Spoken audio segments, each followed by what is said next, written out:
How's it going, ParaTruthers? We are doing another throwback episode to a episode we did on ParaTruth Radio, where we talked about the different traditions that we have when it comes to Christmas trees. It is entitled The Christmas Tree. We hope you enjoy it. We never did a full episode on the history of the Christmas tree, and I ended up finding that there's a couple of sites out there that cover the history of the Christmas tree, I think starting from 1510. But nonetheless, it's pretty vast because there's a lot of different beliefs behind the Christmas tree, and there are beliefs or opinions as to what the tree actually represents. So I think without much further ado, we should just probably jump right into it. Yeah, the one thing, as I was looking through the article, like, what we are led to believe is that the Christmas tree kind of comes from paganism, which in a sense it does, but this article kind of goes in a little more depth as to like different cultures competing as to who actually created the Christmas tree as well. Right. And I guess that's probably where we should start. Yeah. Yeah, let's do it. All right. So just for reference, and of course, we'll have the link in the show notes, but this is at least this article that I'm starting with is coming from nationalgeographic.com. Obviously, we're not sponsored, which we were, but I love Nat Geo. There's just so many things that you can learn through them. So with that said, there are competing claims in Northern Europe about who adopted the Christmas tree first. Those two places are Latvia and Estonia. They both claim to have been home to the first Christmas tree, and Latvia traces its Christmas tree traditions back to 1510 when a merchant guild called the House of the Black Heads, interesting name, carried a tree through the city, decorated it, and later burned it down. Meanwhile, Estonia has countered those claims, saying that it has evidence of a similar festival hosted by the very same guild in its capital city, Tallinn, in 1441. So significantly amount of time earlier. Almost 100 years difference. Yeah. Or, I'm sorry, 60 years it's difference. To Latvia. Now, historians have actually casted doubt on both of those claims. A person by the name of Gustavus Strenga of the National Library of Latvia and Riga, Latvia in Riga, I think it's Riga, maybe it's Riga? No idea, folks. No idea. Told New York Times in 2016 that the guild's festivities were likely unrelated to Christmas, but that hasn't, of course, stopped these two countries from fighting for bragging rights. Now, we do see that quite a bit within historical claims for various traditions. Just because they used an item that we currently use today for one reason, in this case, Christmas, people, there are people who've come forward in the past who have stated that they used it first, but out of context, they used it for something completely different. It's just the tree, in this case, that seems to look similar to our modern version of the Christmas tree. Right. Well, and I think that's where a lot of all of this kind of loses context, because the Christmas tree as we know it today is kind of what they're going towards, right? Mm-hmm. Yeah, that's the focus within this article, and according to the beliefs of Latvia and Estonia, that's what they claim, is what led to our modern version of the tree. Well, what's interesting is it goes into the next part is Christmas tree origins in Germany. Mm-hmm.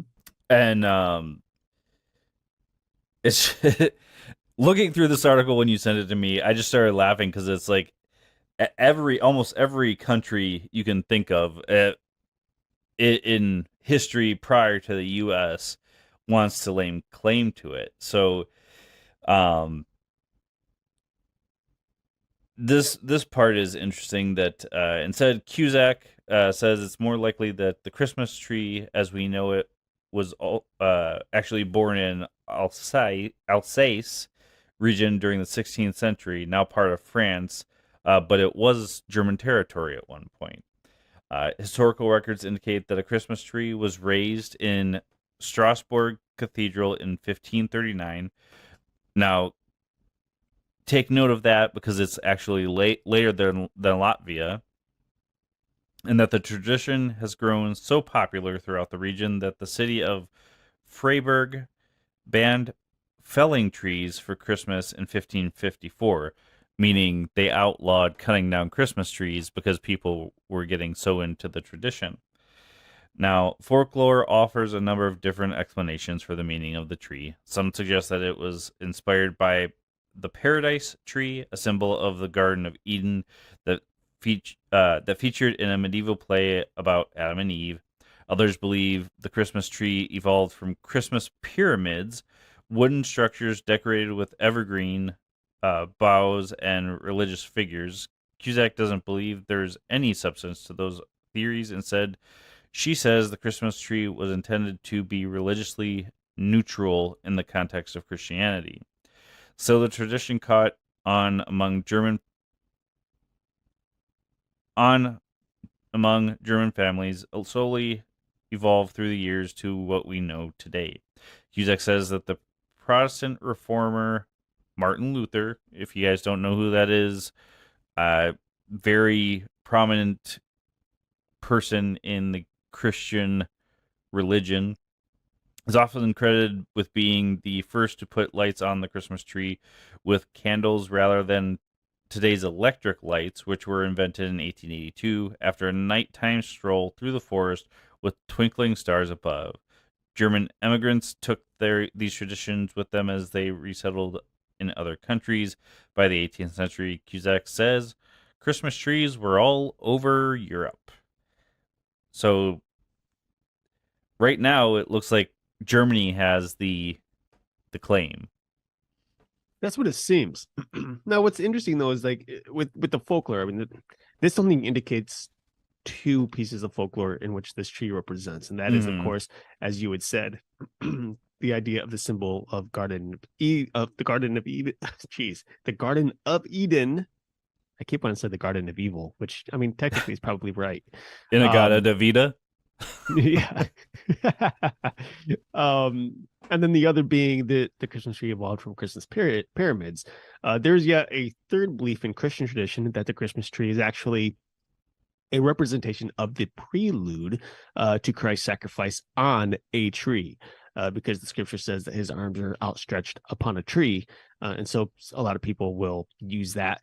There's also belief that the Christmas tree represents a holy trinity in that it takes the form of a triangle, 3 points, the Father, Son, and the Holy Spirit. Couple more things there that wasn't included in this article, and I think is important to know in terms of just, I guess, the history and what people believe the tree to represent.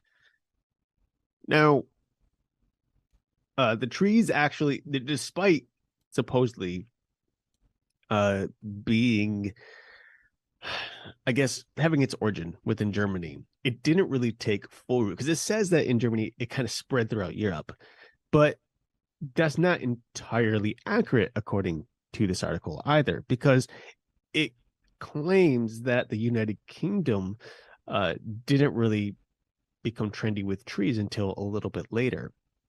Now, Queen Charlotte, the Princess of German Duchy, who married King George III in the mid-18th century, is thought to have introduced the first Christmas tree to the royal household. But it was another British queen who made Christmas trees the seasonal icon that they are today. That person was Queen Victoria in 1848, and her husband, Prince Albert, another German transplant, by the way, who captured the imaginations of royal watchers around the world when the Illustrated London News published an illustration of their family gathered around a decorated Christmas tree. Now, Queen Victoria was actually a trendsetter of her time. And so naturally, when people saw this, the tradition took off around the world. Now, of course, the most famous Christmas tree is in London, which is the one that lights up, I think it's Trafalgar Square every winter. This tree, of course, has rich global history of its own, because in 1947, Norway started the tradition of giving the UK a Christmas tree every year as a token of gratitude for its allyship during World War II, when the Norwegian government took refuge in the UK after the Nazi invasion.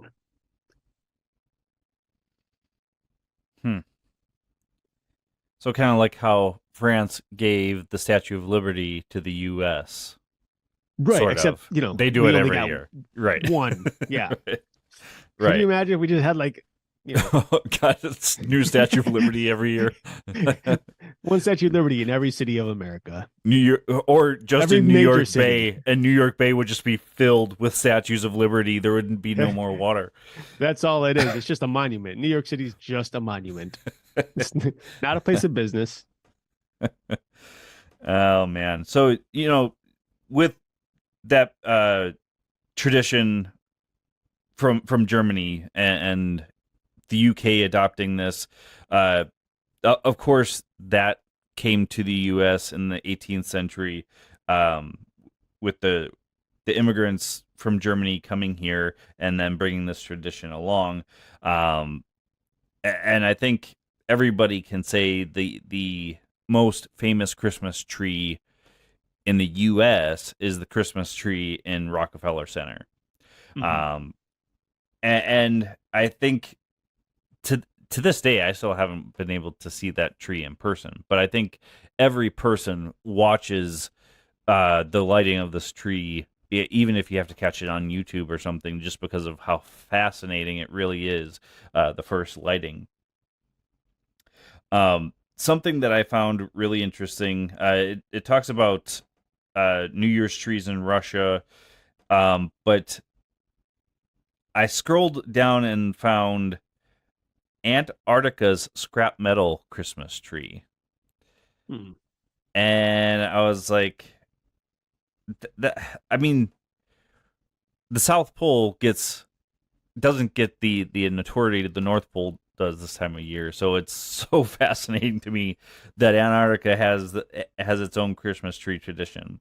So in this article, it says even Antarctica has had its share of Christmas tree traditions, although there are no trees to be found in the South Pole.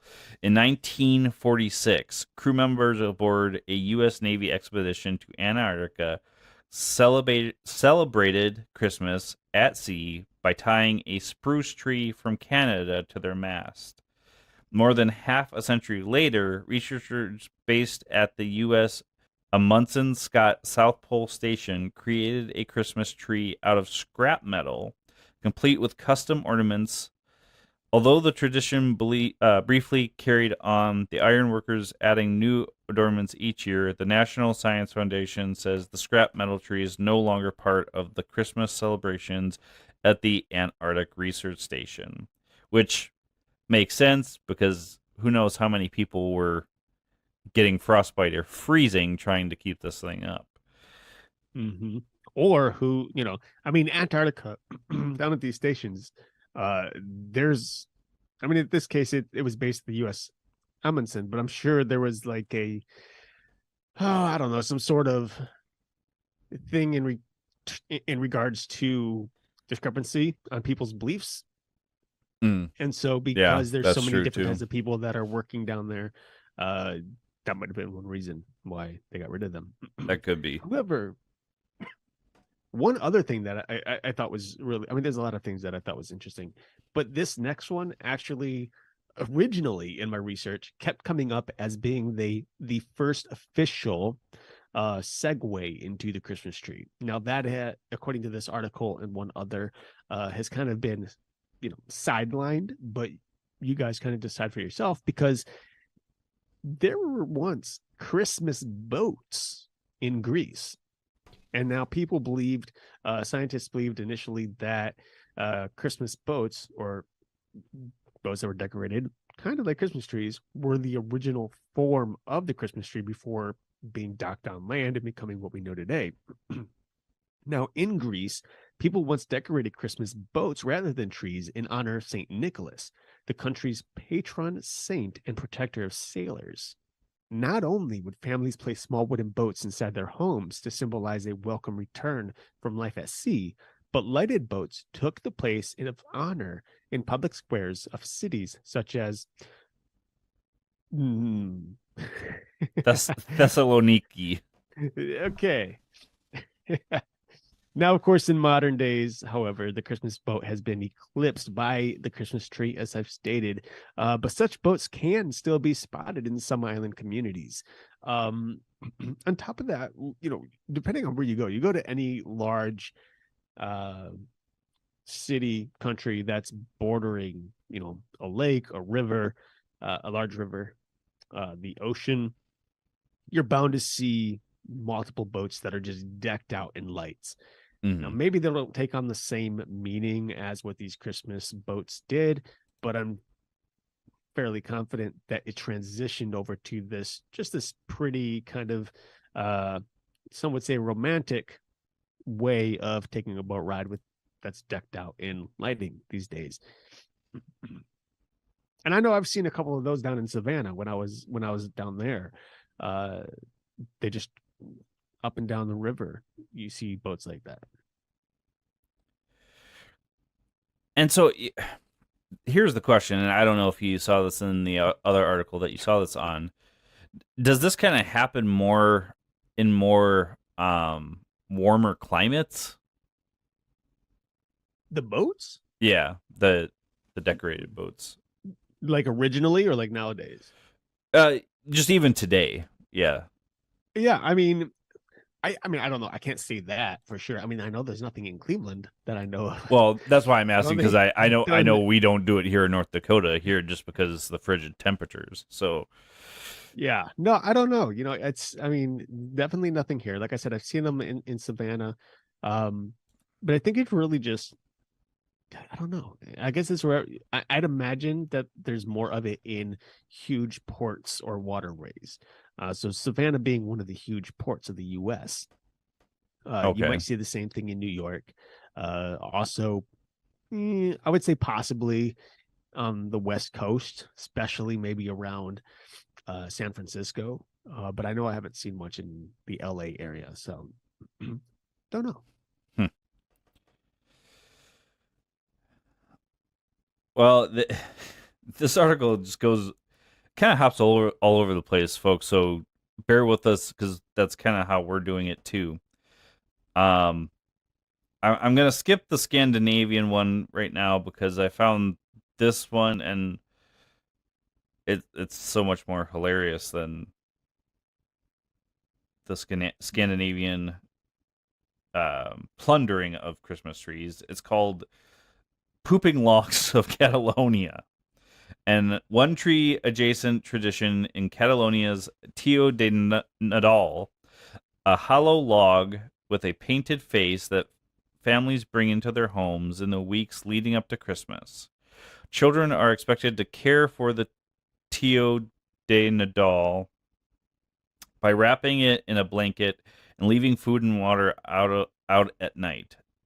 Then on Christmas Day, they beat the log with sticks to make it defecate presents and treats from a hole in its rear end. According to NPR, this unusual tradition may have evolved from a pagan ritual in which people set tree trunks on fire to keep warm through the winter. I don't know how this relates to lighting a log on fire. Let's see if it gives us any more info. But why does the log have to poop out treasures?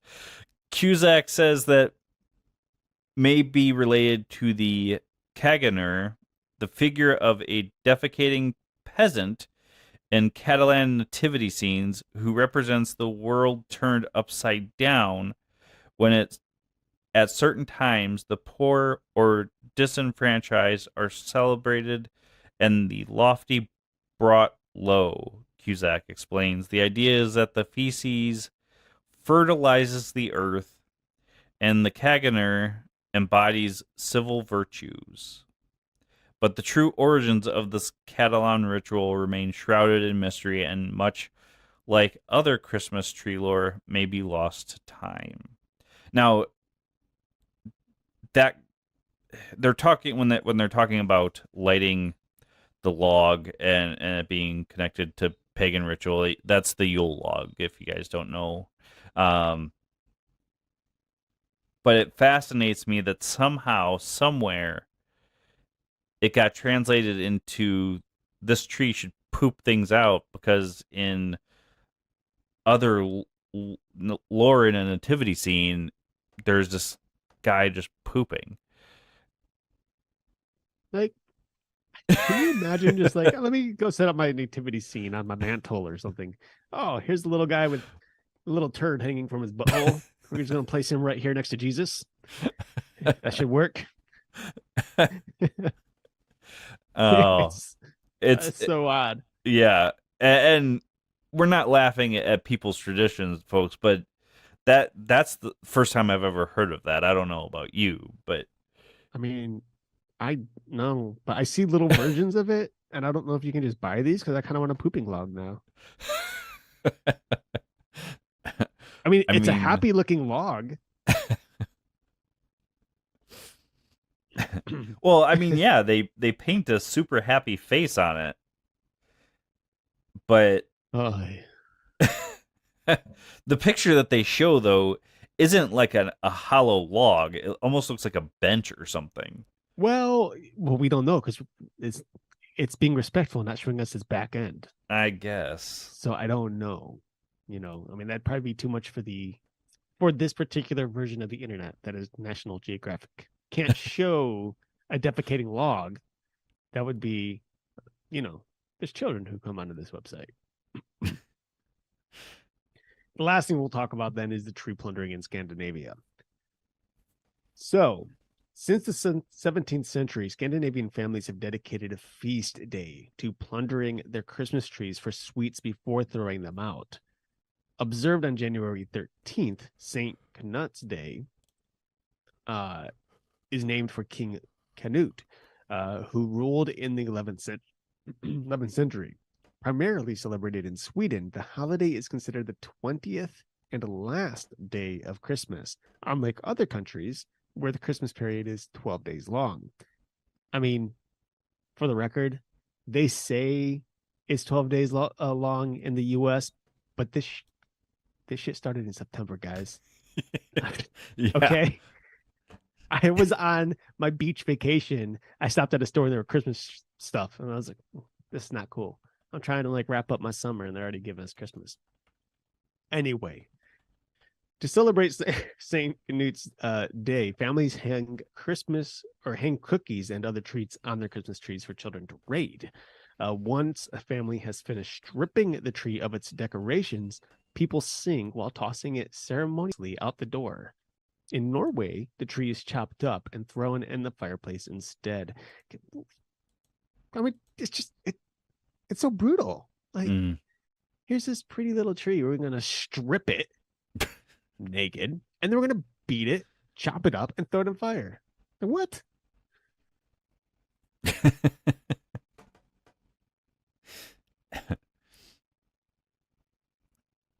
Yeah. Some of these traditions, it baffles me, but yet this article never really, like you said, comes to the conclusion who started the tradition of the Christmas tree other than Germany. Yeah, I think I think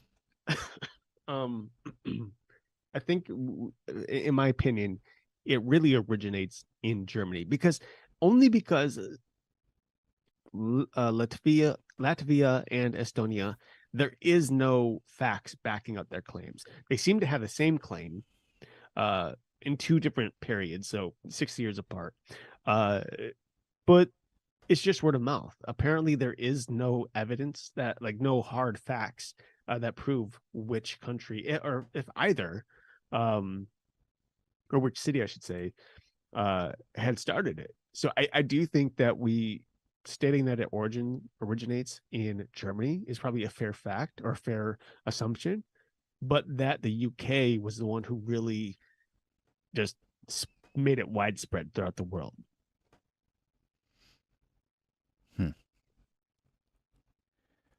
So, since we brought up the 12 days of Christmas, I decided to look this up because I've actually never done research on this. Okay. So, do you know the whole tradition of the 12 days of Christmas? No, but I was thinking about the 12 Days of Christmas song the other day because it was on the radio, and I realized, because I always thought like, oh, day one they get partridge in pear tree, and day two they get whatever it is. Well, do you know day one is actually Christmas Day, Okay. and it represents the birth of Jesus Christ. So, it would make sense that the partridge in a pear tree, or I do believe Christ was also represented by a dove at one point, which is the a Holy Spirit was, or yeah, something connected to God, Jesus, and Christmas. So that does make sense then, because it's supposed to represent the birth of Christ. Day two, good. Oh no, well, all I was gonna say was the thing that I noted, because I didn't finish before letting you go on there, was that on the first day of Christmas, my true love sent to me a partridge in a pear tree, right? On the second day of Christmas, 2 turtle doves and a partridge in a pear tree. And I started realizing, do you know how many partridges in a pear trees this person has by day 12? 12. Do you know how many 5 golden rings they have? Like, they have 35. I started thinking about that. Like, wait a second. Is it really saying on the 11th day of Christmas, they get 10 or whatever, 11 pipers piping, and then it just counts down as to the other gifts that they got? Or on the 11th day of Christmas, are they getting 11 pipers piping plus the 10 lords of leaping that they already have, plus the 9 ladies dancing that they already have? Like, it's crazy. I think it's just a retelling of what they got for each day. I don't know if I can agree with that. Like, it's the context says otherwise. So this article is from a website called ChristmasGenius.com. The second day celebrates the life and martyrdom of Saint Stephen. Not sure who he was, so if you folks know who he is or have looked it up, let us know. Day 3 is dedicated to Saint John the Divine because Jesus reportedly loved him most out of all of his disciples. Day 4 is one of the few days which doesn't celebrate a saint. Instead, it marks the Feast of the Holy Innocents, a day to mourn the babies killed by King Herod. Day 5 celebrates St. Thomas Becket and his courage in opposing King Henry II's attempts to make the monarchy more powerful than the church. Day 6 is dedicated to St. Egwin of Worcester, who, legend says, brought forth a stream when lost in the Alps and doubted by his derisive companions.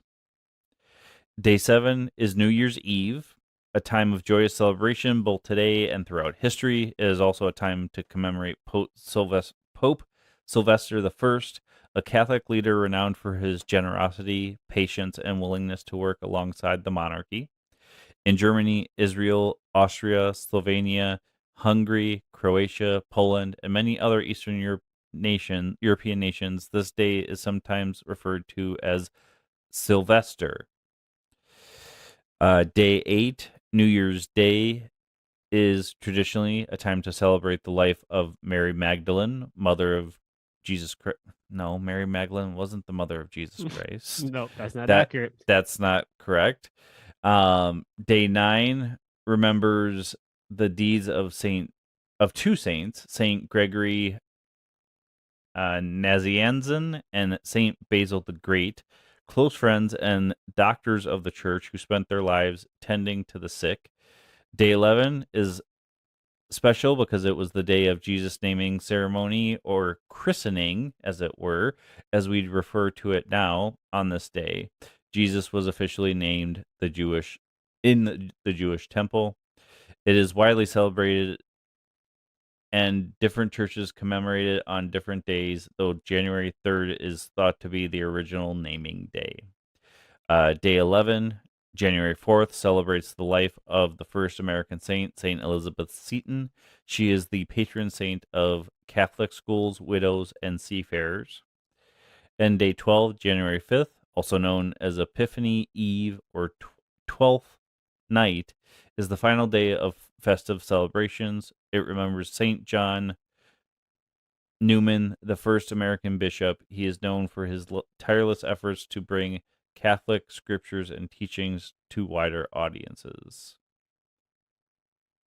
So what I find most interesting about this is that pop culture, or even just modern belief, I guess, or whatever, indicates the 12 days of Christmas leading up to Christmas. So that would be December 14th to the 25th. But according to your article, it actually begins on Christmas, the 25th. That's the most modern traditions. But the main points of the 12 days of Christmas, which is still a part of this article, it says the 12 days of Christmas is the span between the birth of baby Jesus and the visit of the Magi. So it took them 12 days to get to him. Mm-hmm. Which again, mindful of everybody, because even though January, they talk about New Year's, January 1st, and of course New Year's Eve, but again, Christ wasn't born in December, and theologians believe that he was born in the springtime at some point.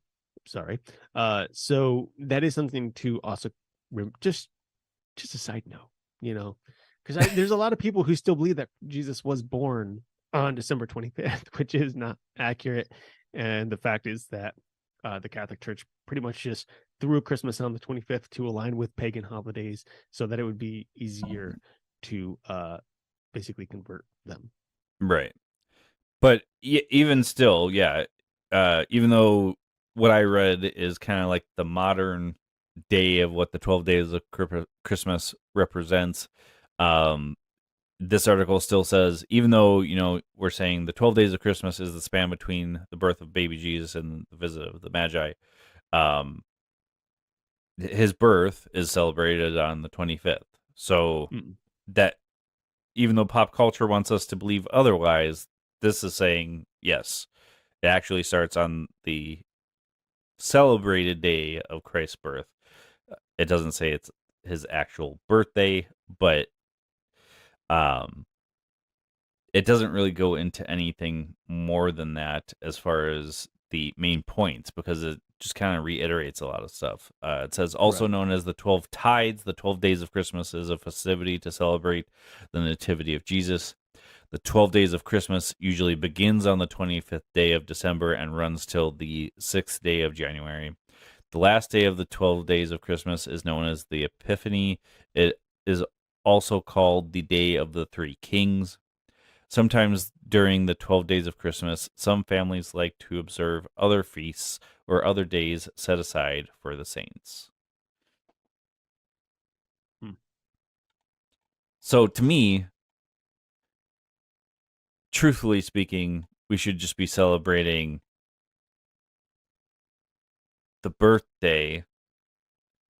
But that's just my personal opinion, of course, because I do see what it's getting at. It's not just celebrating that he was born, but that the Magi showed up and basically crowned him king, in a sense, by bringing him these gifts and everything. So I don't know. I still don't understand the 12 days of Christmas even after reading this article, but I see it as a day of basically TV shows that I can watch an ABC Family For 12 for days. 12 days. And then it's over. Yeah. And the more we do research on Christmas for the show, the more it really makes me question, what is Christmas really about? Because as we've just read today, it's more about vanity and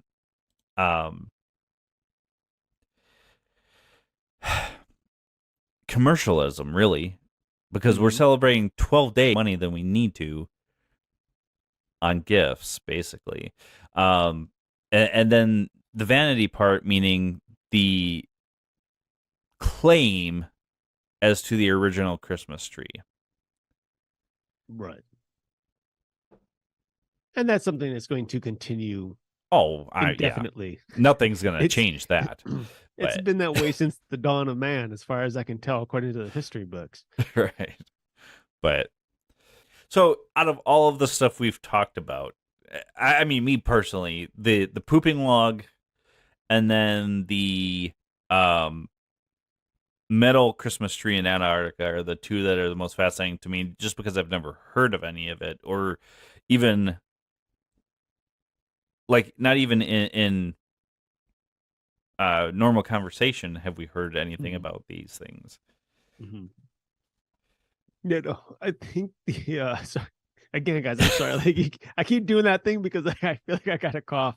I had a really nasty head cold last week, which is why we kind of skipped a week. But the pooping log for sure is one that was new. And then I think the other thing for me was probably the decorating of boats. Mm-hmm. Because initially when I had read that article, not that article, but a different article about the decorating of boats last week, when we were originally going to do this episode, I had thought that the boats were just boats that were on water, and I hadn't realized that people would decorate small boats that they would then put above the fireplace or on the table or something like that. Mm-hmm. I still don't fully understand how it represents anything related to the Christmas tree, but I get that it's at least some sort of, I guess it's similar because the boat is made out of wood and has lights, and the tree's made out of wood and has lights. Maybe.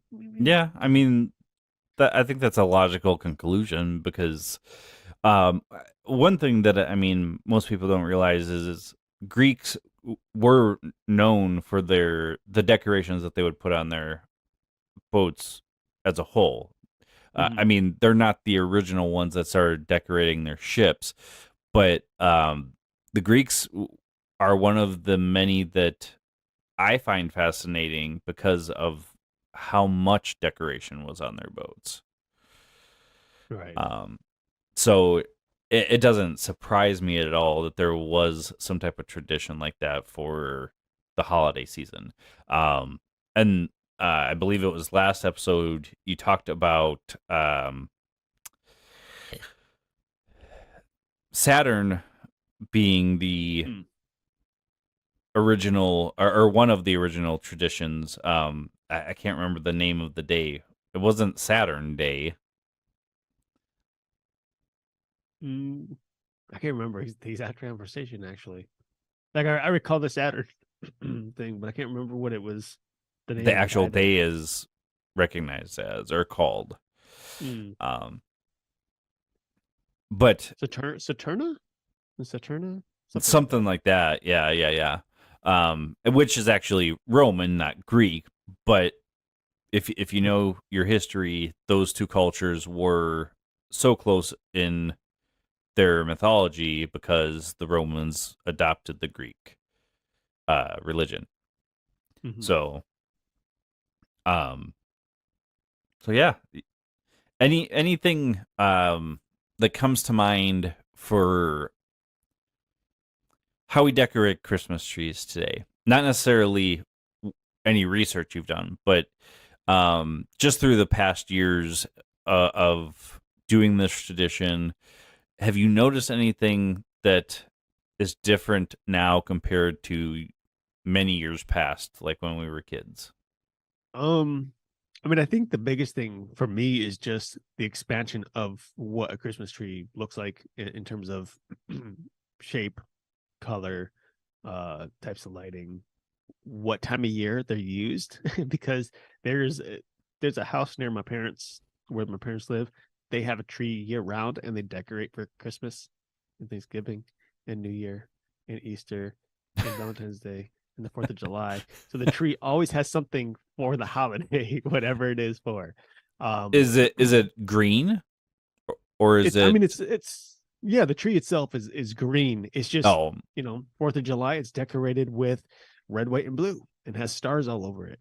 Valentine's Day, it's a bunch of pink hearts and cupids that are all over it. Things like that. Don't fully understand it, but I guess some people just love Christmas trees, I guess, or holiday trees, I guess you call it at that point. well, I I actually made that suggestion to Shelly one year because it was February before we had even taken our Christmas tree down. That's how busy yeah. and everything Well, we were. But I think a lot of people kind of leave it up late into January. I know we do. I leave mine up probably about at least a week, maybe 2 weeks after January 1st. For me though, that's kind of tradition. It always stays up a little longer. Growing up, that's how it always was. My mom always kept it up for about a week or two after New Year. But I don't know. One of my favorite things, like I put my tree up a few days early this year, and the one thing for me is like the first or about the second week of January when it comes down is kind of like, even though it's still very much winter, because as of the recording of the show, winter solstice. So happy winter, everybody. When the tree comes down, it's kind of like the step forward into spring. It's like, okay, here we go. No more decorations coming out until March. When we're getting ready for spring, we're getting ready for Easter, for St. Patty's Day, things like that. So I that's probably one thing that I'm always kind of nostalgic for as well, is when it comes down, I'm like, cool, here we go. Only, a couple months away from summertime again, really. I mean, in the north, like you and I are, you even more so nowadays, summer isn't really a few months, more like several months from when in January. But nonetheless, there's just a feeling to it. It's like, sweet, here we go. yeah, North Dakota, it's winter and summer. There's no spring or fall. That's our two seasons. Yeah, and we actually didn't even put up a Christmas tree this year. Just that's how busy we've been. We really haven't even been able to decorate a whole lot for Christmas either. But usually we do. And the other part of that too is, I don't know about everywhere else in the U.S., but North Dakota's been getting slammed with horrible weather for the past at least 2 to 3 weeks. So before I could even get to my shed to get my Christmas decorations, I couldn't get to my shed. So, but yeah, it's something that I think about every year, because our Christmas tree, I love decorating it, but it's gotten to the point that there's so much on the tree that you don't even really see the tree anymore, even though ours is fake and it's a white tree. But I think we worry more about how many ornaments we can get on there, or the intricacy of the ornaments that we're putting on our tree, that we kind of lose the true tradition of putting that up. And really what that boils down to is families coming together to decorate the tree together as a part of a tradition.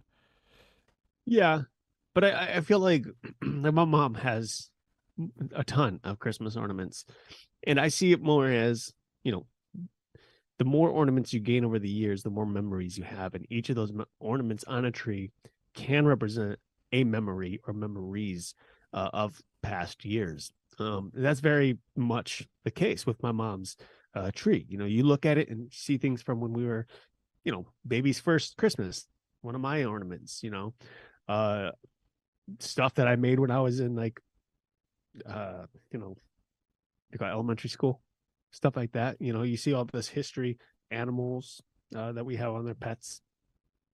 Even my Christmas tree, I only have like 2 or 3 ornaments that are becoming part of tradition, but they're memories from the last 3 years since I've had this tree.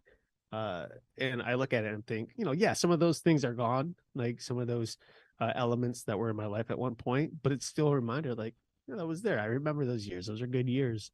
And I think that's the most important part to the Christmas tree tradition for most people, is looking at their tree. Yes, there's a beauty behind it, but in my opinion, despite that the tree is supposed to represent whatever, you know, Christ in Christian tradition, or just the joy of the holiday spirit, I think it's really just the joy and reminder of past traditions and what you've experienced over the years. Yeah, I mean, that's a good point too. But in that case, why don't we just get just a raw tree and just put all the ornaments on it, not worry about the bristles and all the other stuff that kind of makes it a little annoying to decorate the tree. I'm not saying that's what we would do. It's just, it gets to the point that, especially if you have a real tree, getting stabbed by needles every year kind of gets annoying at certain points.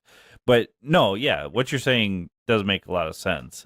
It's just, it seems like, I shouldn't say all people, but certain people lose that, even that part of it, to make it a competition or something like that. Like, who's got the better tree? Well, yeah, I mean, and this year I've seen 2 or 3 competitions around the city where there's, you know, 6 to 20 trees, and you can vote on which one's the best. And you know, I think tradition like that has always been around. There's competition in everything, but I do think that there's a time and place for it. And I think, like, in terms of I mean, for me, I don't know anyone who's posted a tree and said, hey, look, my tree's better than everybody else's. You know, it's just post a tree because, hey, it looks pretty. And that's it. You know, so you Jesus, I promise I'll be getting off air here soon, guys. You know, I'm sure I'm annoying everybody with the coughing and having trouble talking, but I don't know. Like, I guess I don't see it. I guess I can't agree with you because I don't see what you see. So maybe it's different up in Indy, you know? I don't know. No, I'm just talking in general across the US specifically. Mm-hmm. But We hope you've enjoyed this episode of the Christmas tree that we did when we were ParaTruth Radio. We hope you guys have a great and safe week, and we will see you same time, same channel, Tuesdays at 10:10 p.m. Eastern and Sundays at 5 p.m. Eastern. Talk to you guys later.